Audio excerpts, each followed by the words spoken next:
Hi, I'm Joyce Harper, and I want to welcome you to season 4 of my podcast, Why Didn't Anyone Tell Me This? Together with expert guests and those with lived experiences, we will give you some tools to empower you to live a life of good health and happiness. It's a great pleasure today to speak to my dear friend Petra Coveney about yoga for women's health. Petra is a qualified yoga therapist, senior teacher, and trainer for the British Wheel of Yoga and Yoga Alliance Professionals and Yoga Australia, and has been a member of the British Menopause Society for health practitioners since 2017. We are going to talk about what yoga is and why it's important for women. Enjoy. Welcome, Petra. Thank you, Joyce. Thank you for inviting me onto your podcast. I know we're going to have a lovely, brilliant, and very educational podcast today. But let me start, Petra, by asking you to tell us what first drew you to yoga and how you became interested in yoga for women's health specifically. Okay, so I first practiced yoga as a teenager, and I've got to be honest with you, Joyce. It was a way to bunk off doing netball. I have never been good. I have never been good at doing team sports just because I forget the rules. I'm just not a competitive person. So to get out of netball, the wonderful school in London that I attended offered 10 weeks of yoga with a beautiful, wonderful Indian woman who came into the school. And I think it was funded by something that was called the GLC back in those days. Anyway, I had been feeling stressed. I was in my adolescence. Who isn't stressed? There must have been exam stress as well. And we did these yoga poses. It was traditional hatha yoga, not this vinyasa flow or anything else. And I was transformed. I found that in some of these poses, on the big wooden floor, in this big hall with this teacher, I suddenly felt relaxed, calm. Everything just felt good again. And I knew then that, wow, I just experienced something extraordinary. Fast forward, back in those days, you didn't have lots of yoga classes available. But fast forward until I was a gym bunny for a while when I worked at the BBC, dealing with my work stress, loved my fitness. But then when I became pregnant, I started going back to yoga, but in a more relaxed way to help with sleep, to help calm my nervous system, and mainly to prepare for giving birth using breath work, deep squats, strengthening my leg muscles because I was planning to have a water birth, a natural birth. And then after the babies were born, I wanted to support myself reconnecting my abdominal muscles, rectus abdominis, after the birth, my pelvic floor. And then as the children got a little bit older, I used it as a way to escape the family, to find a little moment of stillness and quietness for myself, away from the demands of two children who were lovely and wonderful.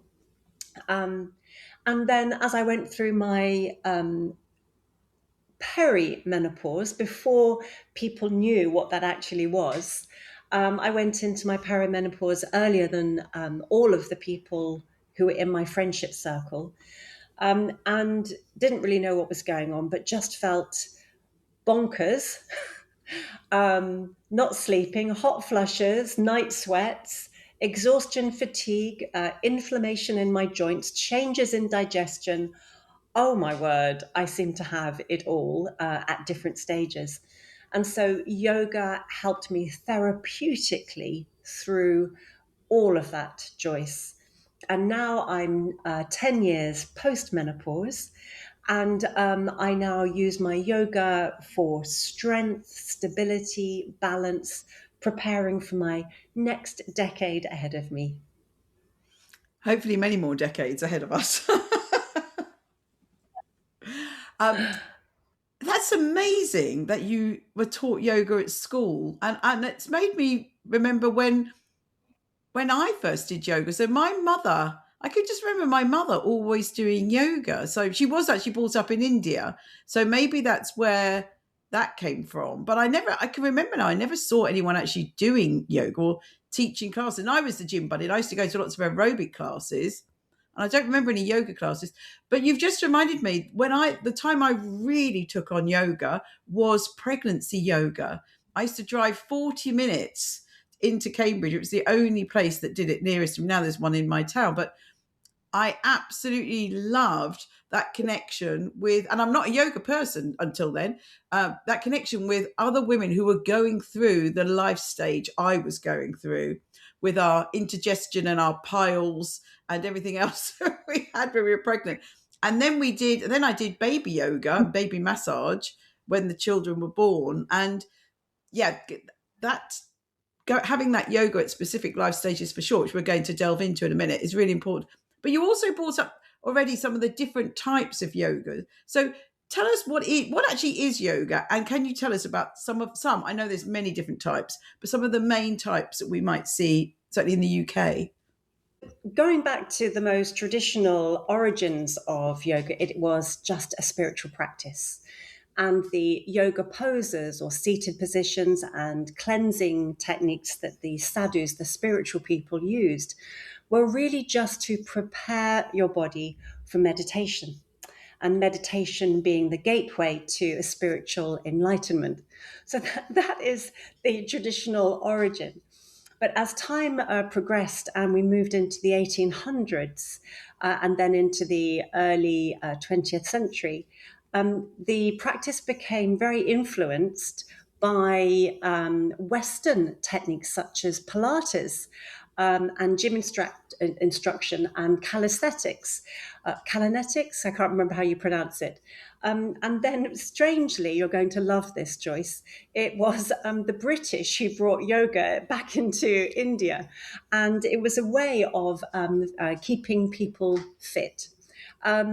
Then the Americans heard about it and then they exported it to the United States.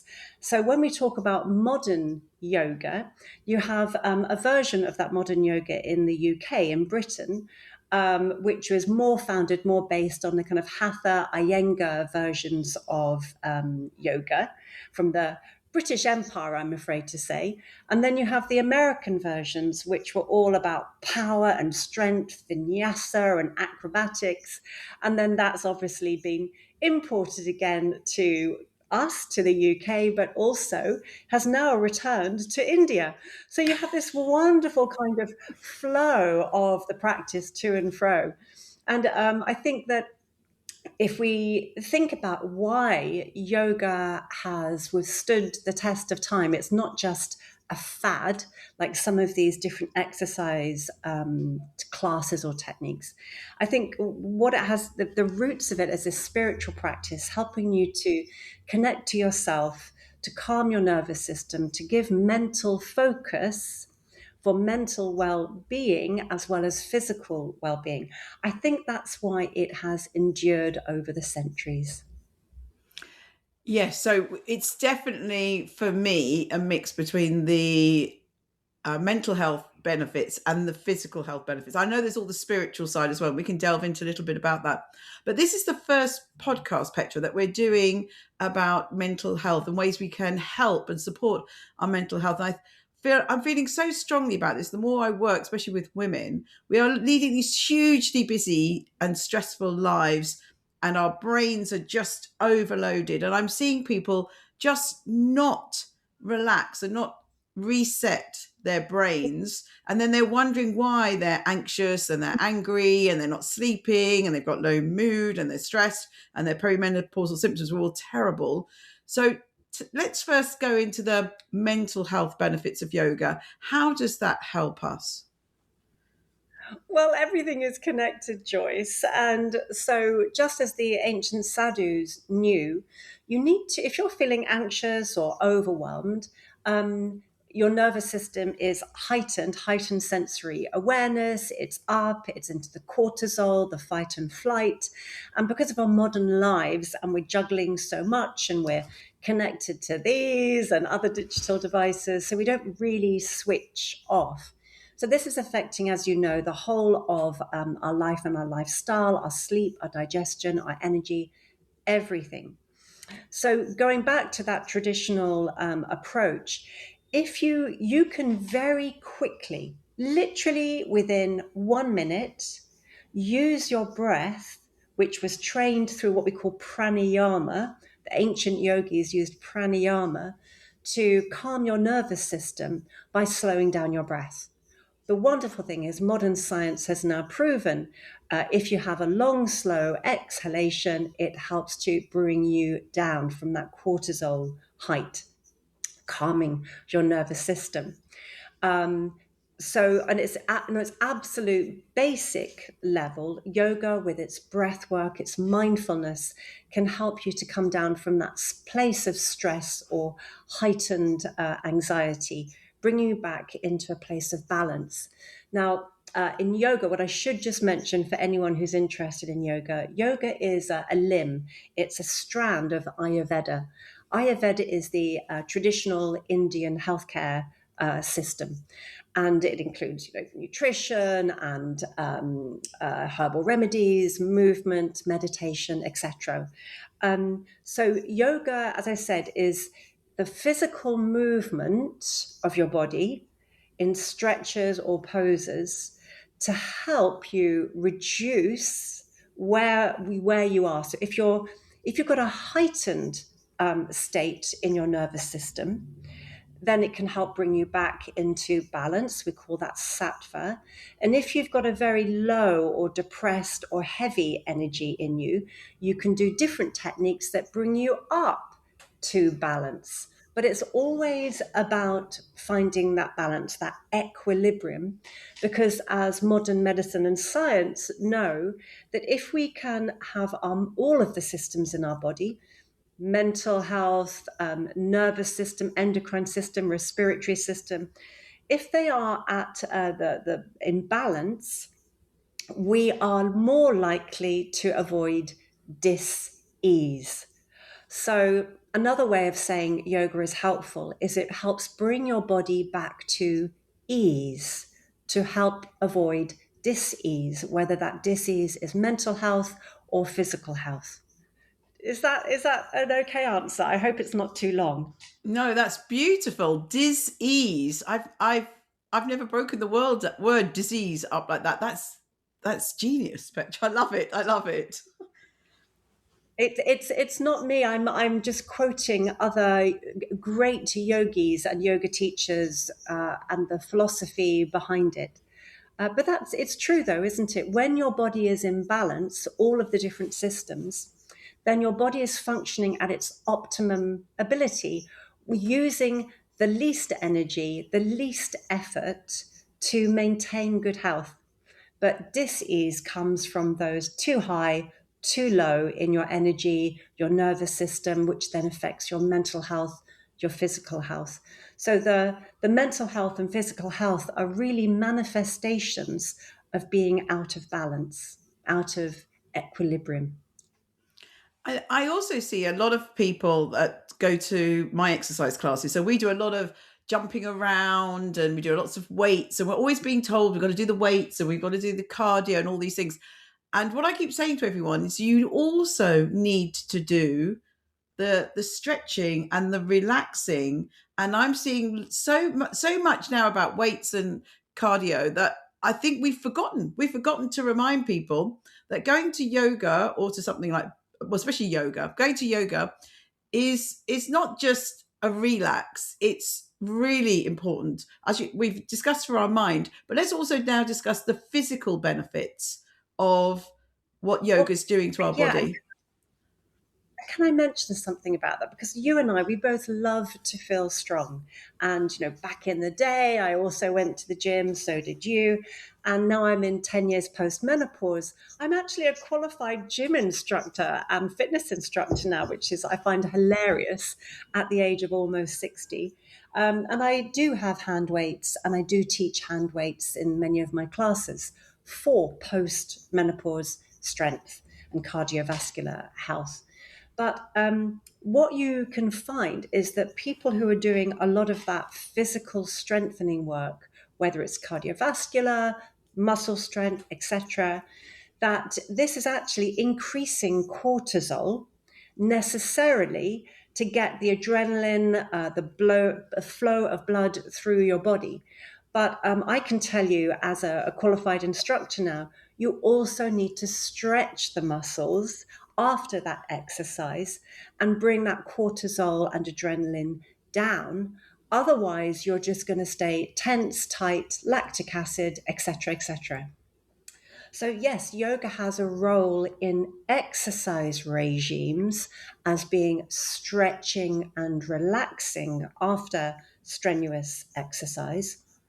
But I think if we were just to call yoga stretching, we would miss the whole point.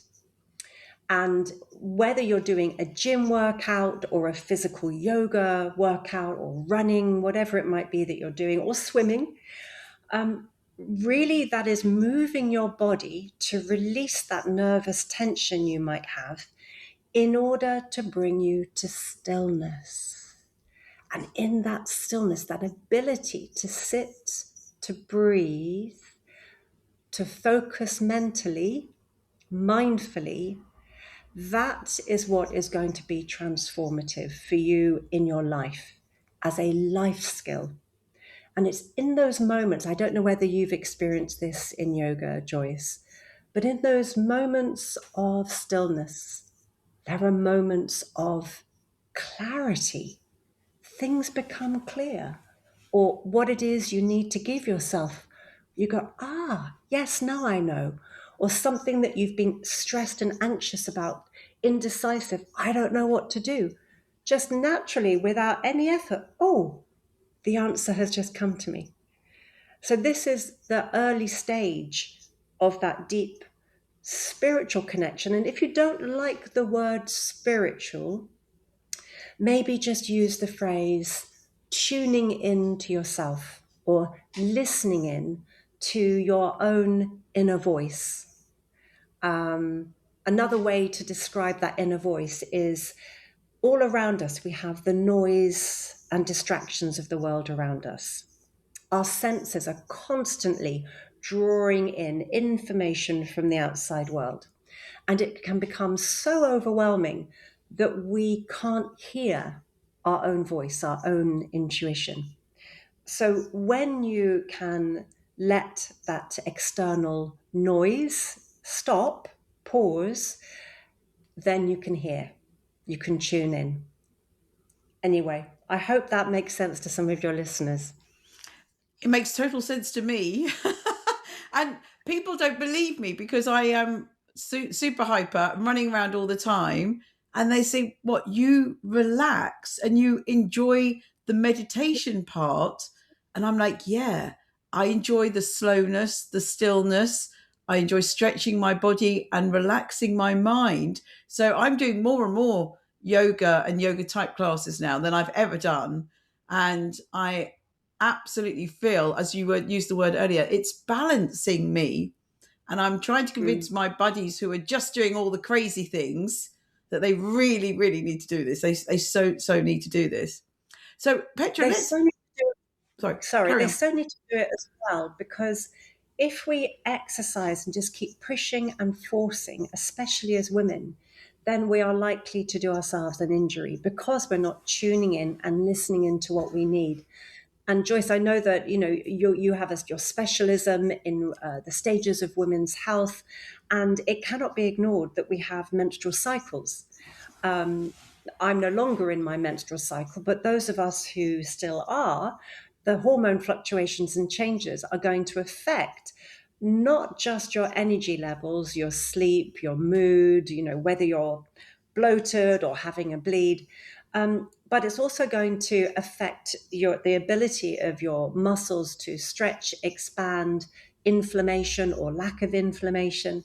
And so being able to tune in, listening into what you need in your menstrual cycle, can then help you to adapt to whatever exercise you do, whether it's yoga or lifting weights or running. Because I think that's going to be the biggest change that we're going to see in women and exercise, is that they start changing their exercise to match the stage of their cycle. Well, I certainly hope so. But anyway, sorry. Go ahead, Joyce. No, that is so true. And as you know, you've helped us very much with our menopause education and support program we're developing. And my wonderful colleague Shima Tarek thought of the name In Tune, which was, as soon as she said it, that yes, women need to be in tune with our body. We really do. Exactly. It was such a great phrase. She did really well to come up with that name, because that is exactly what we need to be doing, being in tune with ourselves. Because what you need and what I need at this stage of life are going to be different. I have a lot of energy, and I do a lot of more strength training alongside my yoga, and that I feel great with that. But when I was pregnant and even postpartum, you should not be doing a lot of deep stretching yoga, because of the hormones in your body making your ligaments and tissues stretch more. So need to be doing more of the contraction, pulling everything in. When I was going through my perimenopause, I had to stop my strong Ashtanga yoga practice because I had so much joint inflammation, joint and muscle inflammation. And what I needed to do then was more deep stretching, breath work, and relaxation, because my nervous system was out of kilter. My hormones were up and down every day in perimenopause. And so I was just causing injury after injury. So this is why in menopause yoga, for example, I have different types and styles of practice for different stages. But also, Joyce, you and I, we're very active people. I know many people who are less physically, energetically active, and they need something a little different. Yep. So it's all about attuning your physical movement for what each individual needs. Absolutely. And this is the biggest thing I say to women, please listen to your body. And it's a very wise body, and it's going to tell you what it needs. Last week I really needed protein, and I really needed oranges. I don't know why. I was craving oranges, just craving something. Feed your body. Let's go more into women's health. So as you've already said, women's health, it changes. It's got all these wonderful, we've got our menstrual cycle, we've got our pregnancy, we've got our menopause, this beautiful life course of women's health. But it is all these different stages, and it really does vary. And you've done a lot of work around that, from menstruation to menopause and beyond. So let's tell us a bit more about your main work, which has been menopause yoga, and how that started, and what it involves. So it all started back in my mid 40s. I'm now about to turn 60 next month. So in my mid 40s, as I said, I went into a slightly earlier perimenopause, and none of my friends around me were in it. My older sister wasn't in menopause. My mother had sadly passed away early. And I felt very lost and alone, and I didn't know what was happening, because back in those days, we didn't have information about perimenopause. In fact, when I went to my doctor, they hadn't even been trained in menopause.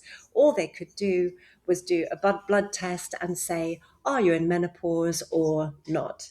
And back in those days, they did not want to give you HRT because of health scares, health concerns around cancer and other illnesses.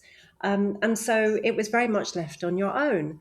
And I remember saying to the doctor, look, I'm not asking for HRT. I just want someone to talk to. Are there any women's support groups? Is there anyone I can ask about nutrition or herbal remedies or exercise? What can I do to help myself? And the doctor said, I'm sorry, there isn't anything. And that this was back in the days, really, when Facebook was kind of more in its infancy, and we didn't have all of the social media that we have today. So I literally had to go out there and sort of buy books from other countries, get them translated from Brazilian or Italian. And I found it very interesting that there were books that were published up until about the 80s, maybe 1990. But after that big research came out around menopause and cancer, breast cancer, from that point, there seemed to be this almost like the dark ages descended. Nothing was published, nothing was out there. So I was having to kind of scrabble around in the past in the dark. And then I started thinking, okay, I'm doing this for myself, trying to find nutrition, herbal remedies, movement, yoga, etc., to help myself. What about other women? And I actually felt a bit, when I say a bit angry, Joyce, think about menopause rage and then 10 times that. I was furious. I was outraged. Yeah, I had my menopause rage and I felt outraged that there was not enough for women about this stage of life. And as a former BBC journalist and producer, I knew how to do research and I wanted to inform people. So that's why I created the Menopause Yoga and Wellbeing program, which included everything, but mainly focused in on yoga practices. And then I adapted the traditional yoga practices because when you actually look back into the history of yoga, it was designed for men, not women. In fact, women originally, we were banned. We weren't allowed. Wow. And then a wonderful teacher called BKS Iyengar, he asked his daughter, Gita Iyengar, to develop some practices for women.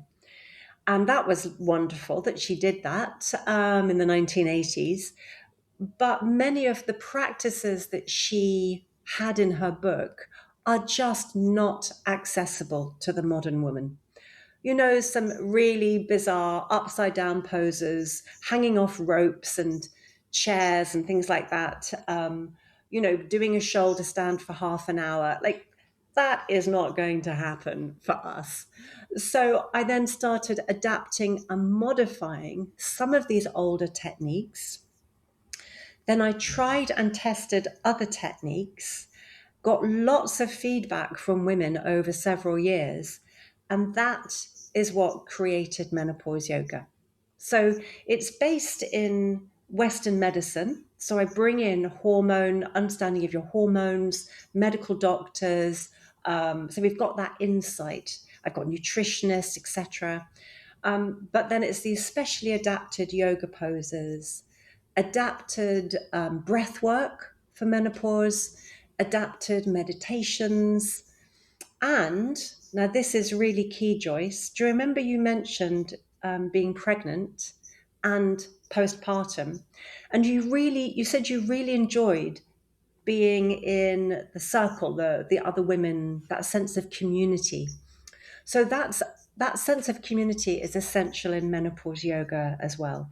It is designed to be practiced together because I do feel very strongly that at key transitional times of a woman's lifespan, that women come together naturally, and they need to.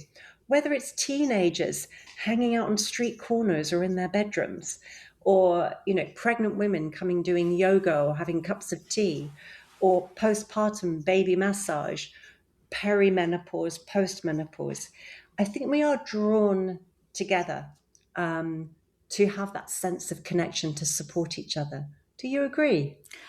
I totally agree. And this is really where all my work's heading. And that group, when we were pregnant, we actually stayed friends for many years, but then they've all gone to all corners of the earth now. But we do still catch up every now and then. Being with women at the same life stage, I think, is so powerful and so rewarding. And I'm just in discussions now with my shamanic drumming mentor, Sophie Messenger, who I've also had on my podcast, about setting up a ceremony for post-menopause, which would totally go with my book as well. So we're thinking of exactly that. We need some yoga yoga practices in there. We need meditation. We need dancing. We need singing. I'm going to a closing the bones ceremony with Sophie next week. which is a postpartum ceremony. And I'm thinking about how we can design that. So, Petra, we need to talk about how we can Yeah. have this post-menopause tribe of women come together and support each other. I think it's absolutely Oh, essential. and I think your post-menopause circle would be wild. I mean, wild women, absolutely. That would be fantastic. But it is actually, if you sort of look at the science and the neuroscience around women's circles, there is actually something there. So, oxytocin, apparently, men and women can release oxytocin at different stages, and whether it's through having sex, breastfeeding, or whatever it might be. But women, particularly, are able to release oxytocin when they are in the company of other women.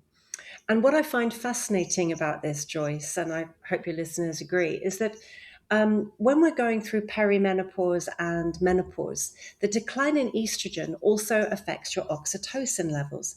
And oxytocin isn't just about sex and breastfeeding, it's about feeling grounded, and that grounding comes from connection. And according to the social anthropologists, it is believed that we have developed this ability to release oxytocin in the company of other women because it was a reward system for enabling us to huddle together. So if we were women together looking after babies, that made us vulnerable. Therefore, having a big circle of people around us meant the children were more likely to survive. So it's a hormonal reward, but it helps us to feel grounded and calm. And what I have experienced through training and teaching women in perimenopause and menopause, I've done this for over 15 years exclusively.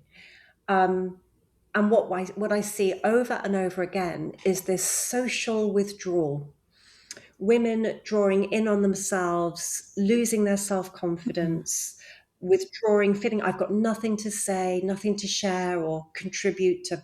I can't go to a party or a dinner party, or I've got nothing to give. Or maybe feeling shy about the changes physically in their body.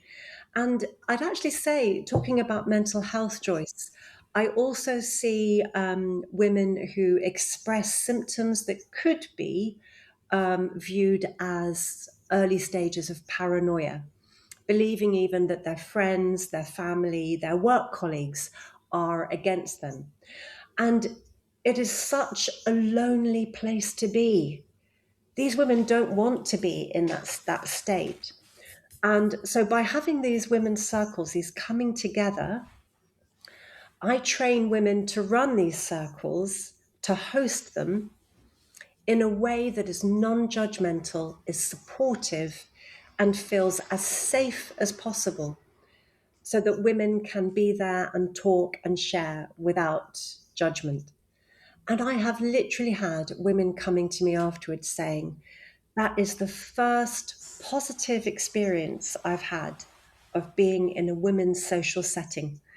So it's powerful, Joyce. It really is, and it's as powerful as the yoga, as you know, other treatments that you might be taking during your menopause. I wholeheartedly agree. And you've been doing this for such a long time, so for 15 years. And I know you were one of the wonderful women I interviewed for my book. And I've written in my book your story about when you first started. People were saying, don't call it menopause yoga. No one's got, and you did have a real problem with doctors listening to you and even friends telling you, no, because 15 years ago, Petra, you were ahead of the game. No one was, the menopause, people have said to me, menopause wasn't invented 15 years ago, but you kept at it. And you have been one of the trailblazers with getting the community of women together. So it's astounding. Well, I just knew that it actually took several years because I had so many people, whether it was yoga studios, saying, well, we'd like you to come and do this, but can you just call it women's yoga? Yeah. Or can you just call it balance yoga? I'm like, no, because you've got to do what it says on the tin. And if we don't break down that barrier, that taboo of the M word, then we've got nowhere to start. This has to be the starting place. But I had yoga studios not only refusing to use the word menopause, because they said, oh, people won't come in and book the class or the course because they'll be too embarrassed. That is still true in some places, but it wasn't just the yoga studios resisting, it was also the doctors.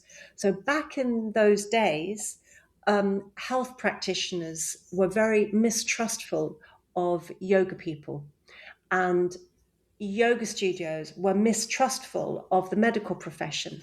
So the other thing that I did, remember, I'm an ex-BBC producer, I said, no, we need to learn from both sides. We've got to educate ourselves.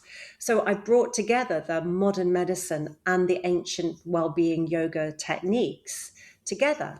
And I brought menopause doctors into a yoga studio. Gasp, horror. And I brought yoga people into medical settings and healthcare settings. Gasp, horror. And one of the things that I smile inside like a lovely sunshine of warmth, I can tell you that as a member of the British Menopause Society, if you look at their information they have on their website, which includes fact sheets which are given to health professionals and members of the public, it will list yoga as one of the forms of exercise that it is helpful for women to practice for their general health, their physical health, digestive health, mental health. Now, that for me, I don't need anyone to say, Petra, you pioneered this. I just want to say, thank goodness, because we need it all. Yeah, don't we? We need it all, Joyce. Well, I'm going to say it, Petra. You did start all this. You did really need to. So I can tell you about 10 years ago, I did several events where I wanted to teach women about the menopause, exactly what I'm doing now. I'm still sort of banging my head about it. But I didn't have the nerve to call it menopause because I know 10 years ago it was a forbidden word. It was like Yeah, vulva is taboo. now. It was taboo. So I called my events Well-Being Over 40. And then I kept joking to everyone, I call it Well-Being Over 40. Get them in the room, lock the door, and then talk to them all evening about menopause. So you were very much braver than me 15 years ago by using that word and trademarking menopause yoga. And you've trained so many practitioners. It's gone around the world, and it's just so important. And I've heard you talk before about some of the themes that women bring to your menopause yoga. So you've already talked about some women shrinking in. We've got women who are isolating, women who are lonely. And I've heard you mention this before. What sort of, actually, we were in Parliament one day and you said that so many of the women are asking you really basic questions. What are there other themes that come up repeatedly among the women in your classes or workshops? Well, I mean, obviously, you're going to have people coming, they'll come through the door for the word menopause. No, I'm going to rewind that slightly again, Joyce. They may not be able to get an appointment with their doctor. Their doctor may not be menopause specialist trained. They may be struggling with their mental health, as in anxiety or depression or mood swings, whatever it might be, or overwhelm, but they don't feel that they want to go to a psychologist, psychotherapist. So they know they want help with what they think could be menopause. They know they're struggling physically, but also with their mental health. And when they see the word yoga, it gives them an in. So they can get into a yoga studio or a yoga space and come for the yoga, talk about the menopause. I might say, okay, this workshop or this class is about cooling hot flushes and calming your mind. because they're both interrelated. The mind, yeah, the hypothalamus, the temperature gauge in your body, hot flushes, it's all connected. And reducing stress is the starting point for all of it. But whilst they're then in the room and we get the discussion going, so much more comes out. And that could be, sexual relationships, intimacy with their partner. It could be, as I said, that sort of paranoia or disconnection from people at work. It could be an overwhelming sense of rage that they feel about the world around them and injustice to women. It can start with, let's say, for instance, I'm running a class on soothing menopause rage and irritability. They may come in, you might think it's, oh, we're just going to have a little chat. And then it all starts coming out.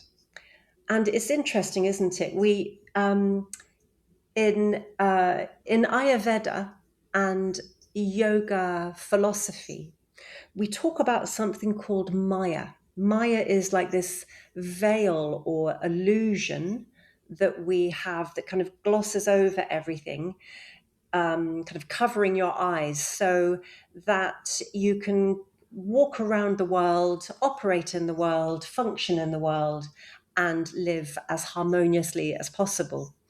But when the veil is lifted, you see reality for what it really is. And women going through the menopause, it's like the estrogen veil is lifted, the veil of compliance and agreeability and trying to be the peacekeepers. All of that lifts. And you look around you and you think, why am I the one always loading or unloading the dishwasher? Why am I the one? Why are women the ones who have to juggle so much? Like, why is it the men who only are the ones who get to focus on one thing? Why? And this sense of rage and injustice comes up to the surface. Now, honestly, after 15 or more years of teaching this, I can tell you I have seen it all. And it has been an extraordinary privilege, Joyce, to be witness, to hold space for all these women's experiences and emotions. Not just in the UK. I train and teach people all over the world. In fact, on my next course, I have my first person who's joining from South Korea. Wow. But I've also trained people. Yeah, I've trained people in Japan. I've had my course translated into Japanese. And one of the most beautiful things, I'll stop waffling on here. Sorry, I get so enthusiastic. One of the most beautiful experiences and privileges I've had is to see from my own experience that women all over the world, whatever culture you are living in, whatever country, whatever language, whatever color or pigmentation of your skin, we all go through a menopause. Mm. And we may have a different relationship with some of the symptoms in different places, but we all have this common experience. And that's been quite extraordinary. It's a very collective experience. And when I've got people on screen from all over the world, different languages, and they are all nodding their heads and agreeing, it's like we are women of the world unite. It's amazing. It's I know what we're totally attuned to this. I feel so the same. I feel we've really come into our power. And interestingly, the words you just used there, because 15 years ago, and I've really been working in this space, I set up a group called Global Women Connected. That's the name of my company. I have a company that I give education to, and I used to have a website. We had a website for years and years, but now it's just a tiny little area of my main website. But yeah, my company is called Global Women Connected. I think the power of women around the world, and as you said, different cultures, and we're experiencing that sisterhood and that unity is incredibly powerful. And with the yoga, I think you're really bringing that together. I think it's amazing. Well, yoga, one of the definitions from English of the word yoga is to uniting the brain and the body, the mind and the physical. One of the translation is yoking, and sangha. Sangha is the Sanskrit word for community. So yoga, yoking, uniting, sangha, community. This is such an important part of yoga, and this is one of the reasons why yoga is such a beautiful practice to help women going through whatever life change it is. Joyce, can I just share something? Now, this is not my wisdom. This has come from actually a man who trained me in yoga therapy and philosophy.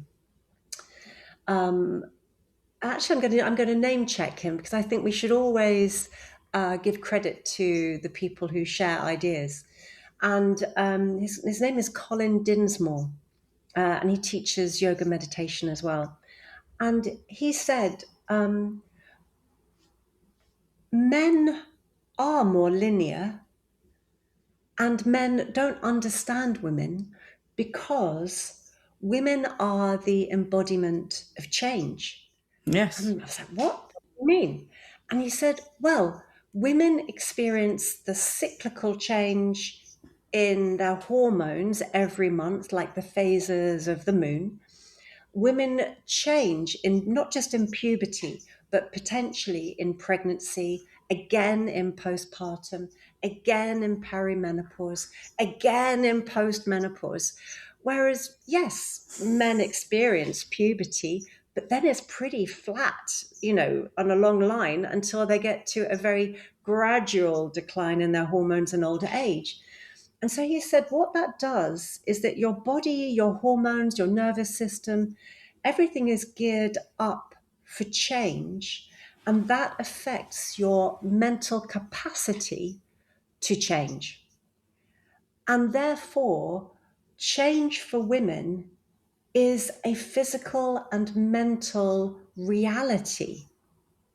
And therefore, women are in the perfect position as leaders to help other people change, society to change, the world to change, because we are so in tune with nature and the world around us and this physical manifestation within us of change. Isn't that beautiful, Joyce? We love him. We do. We love him. But it's I've said the same. Men are very stable. I mean, our hormones are so powerful. They really make us or break us. They affect us physically and mentally. And men's hormones are level. They slightly go down as they're aging. Ours are never the same. Actually post. That's why what I love about postmenopause. I think it is a time of balance and stability in women. But between puberty and postmenopause is all these various cycles, as you said, of women, and it makes our lives so rich. And as long as we listen to them and work with them and don't fight them, and as we've said already a few times, be in tune with our body, I think it makes our lives so rich, so amazing. But it also then makes us so connected to the world around us that the world around us goes through seasons and cycles. And we see the manifestation of change constantly in the environment around us.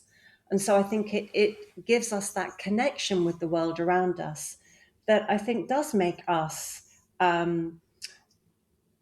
give us a role, if we are allowed to step into it, a role of protecting and caring for the world and society around us.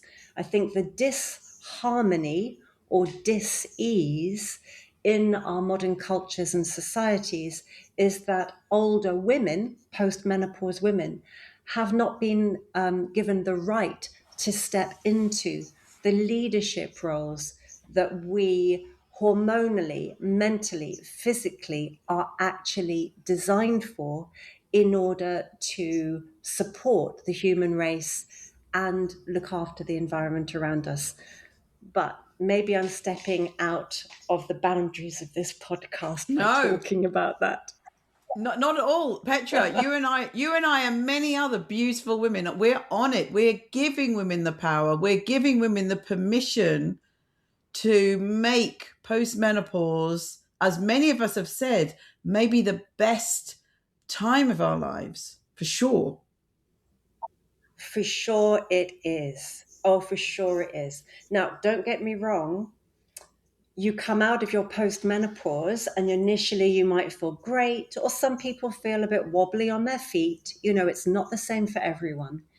The greater stability or predictability of your hormones does make life a hell of a lot easier. And I personally do not miss my bleeds. No. But that's, you know, some people do, and I understand that grief and sense of loss. Um, so there can be bumps along the way as you find your feet. But if you can find your feet and find a community that supports you, and if you have connection with people like me and you and others who are helping you to find your new role or purpose in society, then that is also going to help you to flourish in what you know is described as second spring, that Yeah. rebirth, renewal in your postmenopause, which is a concept from ancient traditional Chinese medicine, but which has so much relevance for the modern world. Don't you agree? I totally agree. But Petra, let's just go through. So 15 years ago, you started the menopause yoga. So let's go through what you do. So you're training the trainers who are now taking this worldwide. But you for women who are listening to this and want to follow you and come to what you're offering, if they're not a teacher but they're an individual that wants to come to your classes, what else do you offer women? Online classes, face to face, etc. What can women do? So, first of all, I'd just like to say everyone is welcome. You don't have to be an experienced yoga practitioner or yoga student. You don't have to be a teacher. Everybody and everybody is welcome. And I also just want to use the inclusive language of saying it's women and people who are going through the menopause, because transgender men also experience the menopause symptoms if they still have an intact womb space. So everyone is welcome. And menopause yoga has been designed to be as accessible as possible. So you don't think you're going to be doing acrobatics and headstands or handstands. Now, because I've been training other yoga teachers since 2019, I think it was 2019, there are over 1,000, I think maybe 1,300 trained teachers all over the world. And those teachers who are fully qualified are listed on my website in a teacher's directory. The reason I'm mentioning that is it can be so nice to meet up with a local teacher and actually go to one of their classes or workshops, because then you get to meet other people. Most of my work, not all, is actually online these days, apart from some retreats that I run in Brighton. And I'm also teaching in Belgium this year as well. If they buy the book, the pink Menopause Yoga and Wellbeing book, there are QR codes in the book that link to recorded video classes. So they just have to hover their phone over the QR codes and it will lead them to one of the classes. But if they do want to come and practice with me, just come to my website, menopause-yoga.com, and I have weekly classes and courses. At the moment, Joyce, my focus is on the launch of my strength in menopause and after courses and classes. That's because many of the women who I have taught over the years, they're also in their postmenopause and they really want to know how to get stronger for longer, to stay fitter and positive in their whole lifestyle. And so they come to those classes. But yeah, come to my website, menopause-yoga.com. Brilliant, brilliant. Yes, I'll put that in the show notes as well, so everyone can see that. And you've mentioned now that very important strength training. You're bringing that into your practice, but also I know you have mentioned as we were talking breath work, and we're doing a podcast about breath work next, but also meditations. So yoga is so much more, isn't it? It's not. Don't think they've got to, as you said, do headstands and things, and that they mustn't be scared of trying, so they should come along. But yeah, how important is the breath work and the meditations as well? So the very starting point of yoga is the breath work.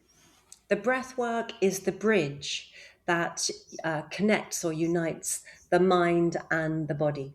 So many of us are living in a disconnected world where we think we are our head, our brain, and our body is very disconnected from us. So the breath work is the starting point. This creates something called interoception, which is an inner sensory awareness of your own body and what it's feeling, where it's feeling it. So then we start with some gentle warm up movement to help ease and release any tightness around joints and muscles, especially at this stage of life, whether it's menopause or post-menopause. And then we very slowly, step by step, in yoga we call it krama krama, wise progression. We step by step change some of the movement, increase some of the balance, some of the strength work, whether that's core stability, leg strength and stability, upper body strength. And then we hold some of the poses for a little bit longer. It doesn't have to be a long time, just a little bit longer.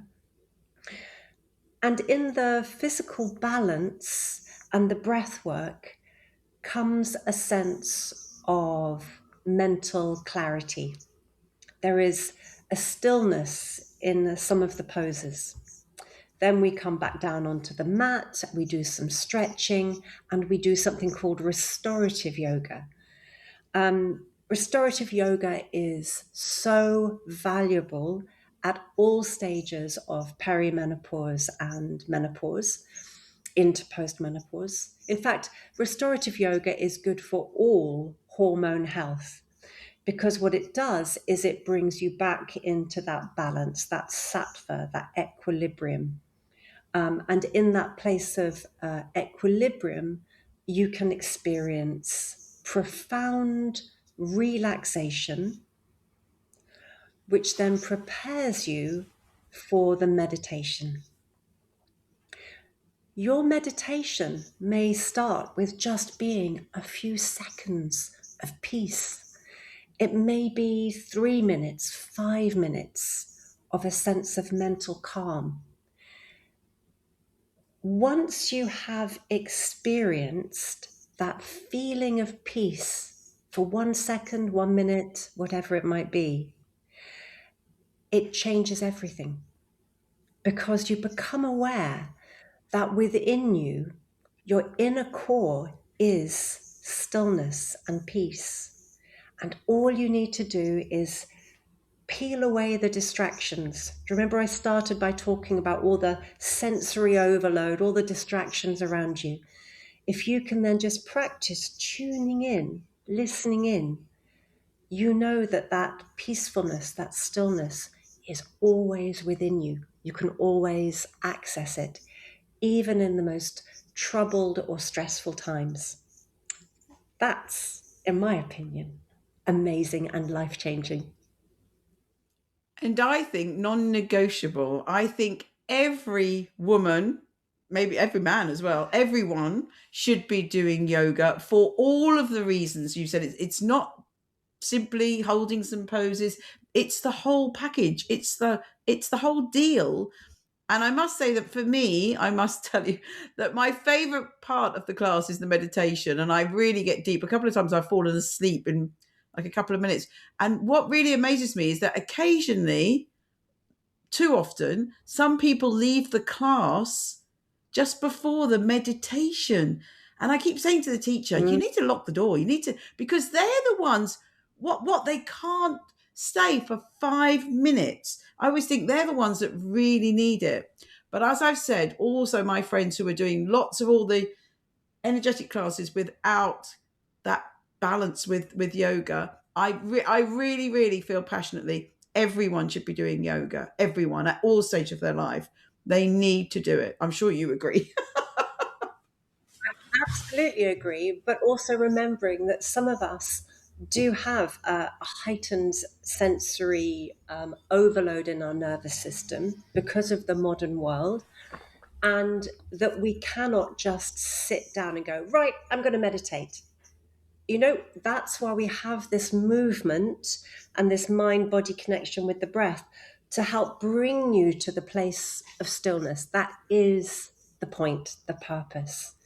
I'm a yoga therapist as well, a qualified yoga therapist, as well as a yoga teacher and trainer and author, etc. And with my clients, a client might walk in with extreme anxiety or digestive issues or migraine headaches or something else going on in their lives. And my role is to give them some gentle movement and different breathing techniques that then help them to experience some stillness, that sense of peace within.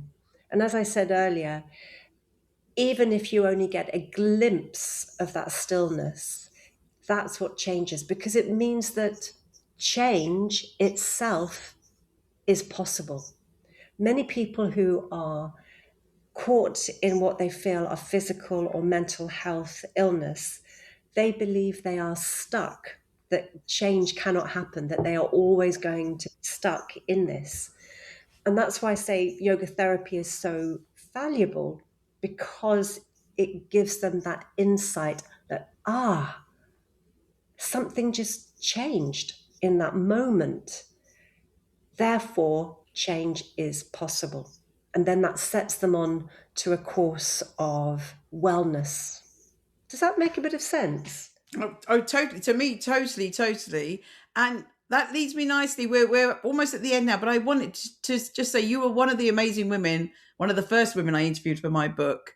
And one of the first questions I asked everybody was what was their view on aging. But also from what you've just said, what's your view on aging, and how can we help women lead a healthy and happy life? So, number one, it doesn't have to be this way.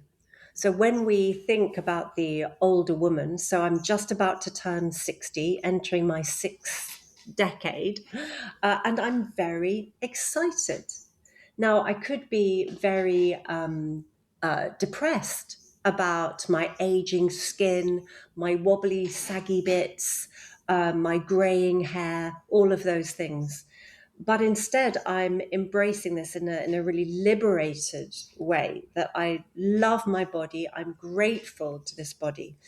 And it doesn't have to be this way, that we don't need to be frail and fragile.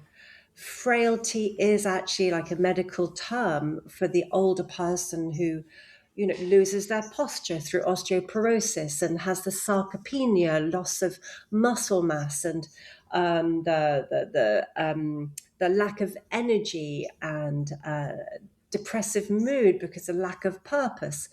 It does not have to be this way. And Joyce and anyone listening, I do really believe that we, you, us, collectively, we are a new generation of women who are looking after our health, educating ourselves how to get into post-menopause stronger, fitter, healthier, more balanced, and with a sense of purpose. Remember, purpose helps with your mental health. And so I believe that the people like you and I going into our 60s, into this next decade, we are going to be transforming society's view of the older woman. And through community and connection with people like you and others, that we can experience great joy. I know that you and I, we've talked privately about sexual well-being and relationships. One of the things that I love about my post-menopause relationships with men is, or my man, my boyfriend, is that I just feel so liberated. A relationship in post-menopause is not about reproductivity. It's not tied to making babies. Your body is not needed for making babies and reproducing. Your body becomes your own again, like a teenager, like going full circle. I don't need a man. I choose to have a man in my life. I am heterosexual, I just need to say. I choose to have a partner in my life for the joyous reasons. And I do experience a great deal of joy and laughter and sexual pleasure and freedom of being this age in a relationship. Beautifully, beautifully put. Beautiful. Petra, I totally agree, by the way. I'm having great sex. um, just to finish, the very last questions I always ask all my guests on all my podcasts, and I have asked you this for the book, and you can say something totally different all the same. I can't remember what you said in the book. Petra, what makes you happy, and where is your happy place? What makes me happy is making choices for myself, for my health and well-being. And for many women who are listening to this podcast, you may be familiar with that feeling that you have to subordinate your own needs, your own priorities, in order to prioritize the health and well-being of others, whether it's your partner or children or family members or work colleagues. And I'm now at a stage where, yes, I'm obviously going to be caring and look after people around me, but I also make choices about what I want. So if someone says, do you want to come out to this late night event at a pub where we're all going to get drunk? I'll just go, no, no, thank you. I felt a lot of pressure in my early years to drink alcohol, a lot of social pressure.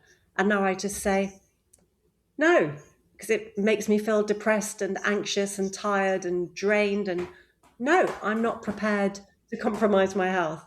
So I love this liberated feeling of making choices for me.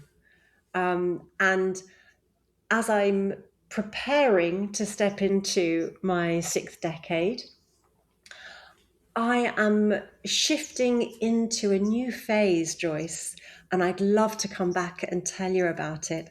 I have big plans, big change. And is Petra stopping? No. No. Is Petra developing and changing and learning new things? Yes. And will I be hopefully sharing this with people in future? Yes, I certainly hope that people will still choose to listen, to want to hear what I have to share. So but I hope everyone that feels a little inspiring for you.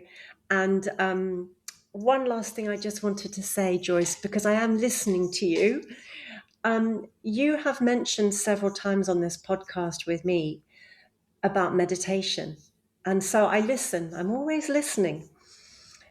It's very interesting that as we are moving, even though I talk about strength and being physically fit, etc., as we're moving into the next stage of life, in traditional Indian culture, so if you go back into philosophy in the Indian culture, we are stepping into Vata, the dosha called Vata, and the age of the wise woman. And with that comes a requirement for spiritual connection, spiritual preparation for your soul, whether you believe you've got a soul or not. And so, actually, a larger part of your yoga practice needs to be meditation. And you are naturally feeling drawn to that because your whole mind, your brain, everything is drawing you to that more, let's call it a soulful place. Yeah. You're totally right. I often say to the teacher at the start of the class, can we just do the whole class as a meditation? He will tell you, yes, she does say that. She does. So, meditation, well, the meditation. I love it. I do love it. Right. And It's Petra, that instinct. yeah, Yeah. and we've got to listen to our body. And the very, very last question, very last. And I've asked you this in the book, and this is the very last part of my book. I've written what all of the 50 women said to this because I think it's so powerful. What advice would you give your younger self?